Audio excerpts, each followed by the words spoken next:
इसके अंदर लगातार एंग्जाइटी होती है, लगातार। मसलन एंटिसिपेटरी एंग्जाइटी। एंटिसिपेटरी एंग्जाइटी का मतलब क्या हुआ? यानी उसके फ्यूचर का परेशानी। हाँ, मतवक्को जो एक खतरा होता है उसके, कि ये ना हो जाए, वो ना हो जाए, इस तरह ना हो जाए, उस तरह ना हो जाए। Fear of failure, fear of disease, fear of family, fear for family,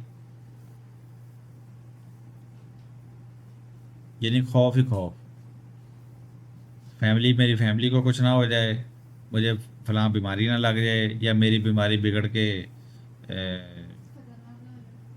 cancer ना बन जाए, मैं नाकाम ना हो जाऊं, या फलां फलां हादसा ना पेश आ जाए। तो इस तरह की एंग्जाइटी मुख्तलिफ तरह की इसके अंदर पाई जाती हैं। लेकिन लेकिन लेकिन ये आर्सेनिक एल्बम की तरह आउटवर्ड पैनिक नहीं होता। आर्सेनिक तो इजहार करता है ना बकायदा। आर्सेनिक तो को जो खौफ होता है वो तो उसका इजहार करता है, अपनी एंग्जाइटी का, रेस्टलेसनेस का। लेकिन इसका मसला ये है कि ये साइलेंट एंग्जाइटी होती है इसके अंदर, ये शो नहीं करता। यही इसका इशू है कि शो नहीं करता अपने उन चीज़ों को, अपने उन खदशात को, अपने खौफों को। और इस तरह माइंड के अंदर हम देखते हैं चाइल्डहुड हिस्ट्री। फोबिस्टर ने, डॉक्टर फोबिस्टर ने इसको रिपीटेडली एम्फेसाइज किया है, इसके ऊपर बड़ा जोर दिया है बार बार कि भाई अगर आपके पास ये इस तरह के बच्चे आते हैं ना तो उनको लाजमी तौर पे देखो, ठीक है ना। यानी कि स्ट्रॉन्ग इंडिकेशन उसने बच्चों की बयान की हैं। कहते हैं ऐसे बच्चे, या बंदा बड़ा है लेकिन बचपन उसका कैसा गुजरा है। अब आपको जो हमारा केस रिकॉर्ड फार्म है ना, उसका जो माइंड का सेक्शन है वो सारा, अब आपको ये चीज़ें पढ़ी होंगी तो फिर आपको समझ आएगी कि लोग इसलिए उसके अंदर बचपन क्यों पूछा, सब कुछ क्यों पूछा होगा। स्ट्रॉन्ग इंडिकेशन पाई जाती हैं। स्ट्रिक्ट पेरेंटिंग, पेरेंट्स इसके स्ट्रिक्ट थे। हिस्ट्री ऑफ अब्यूज़, यानी उसके साथ बचपन में ज़्यादती होती रही। और फन फीलिंग, यतीमी की कैफियत के, यानी बार टाइम होता है ना कि वो वाकई उसके माँ बाप मरे होते हैं, जिस वजह से वो यतीम होता है। बार टाइम वो मरे तो नहीं होते लेकिन उसको नज़रअंदाज इस तरह किया गया था जिस तरह वो यतीम ही है। ओवर डिसिप्लिन्ड चाइल्डहुड, यानी उसका बचपन बहुत ज़्यादा डिसिप्लिन के अंदर उसको गुजराया गया। जिस तरह आजकल बहुत सारे बोर्डिंग स्कूल या और बहुत ऐसी चीज़ें हैं ना, ये भी बच्चे की शख्सियत को मसा कर देते हैं सारे। प्रीकॉशियस मैच्योरिटी, टाइम से पहले मैच्योर हो जाना, यानी कि अभी वो बचपना भी नहीं गुजरा कि उसके ऊपर जिम्मेदारियाँ इतनी पड़ गई कि वो टाइम पहले मैच्योर हो गया। तो अगर ये सारी चीज़ें उसके अंदर पाई जाती हैं, समझ लें कि इसका रुझान कैंसर की तरफ है। और इसके नतीजे में चाइल्ड बिहेव टू गुड, बच्चा बहुत ज़्यादा अच्छा होने का बिहेव अगर करता है तो ये सस्पिशियस साइन है, ये हेल्दी साइन नहीं है कि इतना अच्छा बच्चा। ये इसका मतलब उसकी जो पर्सनैलिटी को, कुछ बच्चे के अंदर तो शरारतें होती हैं, लावालीपन होता है, उछल कूद होती है, और आप देखते हैं कि इतना अच्छा बच्चा, टू गुड चाइल्ड। इसका मतलब ये है कि भी इसको बहुत स्ट्रिक्ट पेरेंटिंग की गई है और अब्यूज़ किया गया है और उसको ऑर्फन फीलिंग करवाई गई है, ठीक है। और बहुत ज़्यादा ओवर डिसिप्लिन्ड उसका चाइल्डहुड गुजरा है। तो इसके नतीजे में वो टू गुड तो बन गया, लेकिन ये वो हेल्दी साइन नहीं है। ये बच्चे के अंदर बचपना ही नहीं है। बच्चे के अंदर ही बचपना नहीं है। चलो, आज ये इतना हमने पढ़ लिया। कल से इंशाल्लाह हम इसकी जो फिजिकल साइंस जो है ना बॉडी के ऊपर जो है उसको हम इंशाल्लाह पढ़ेंगे, ठीक है।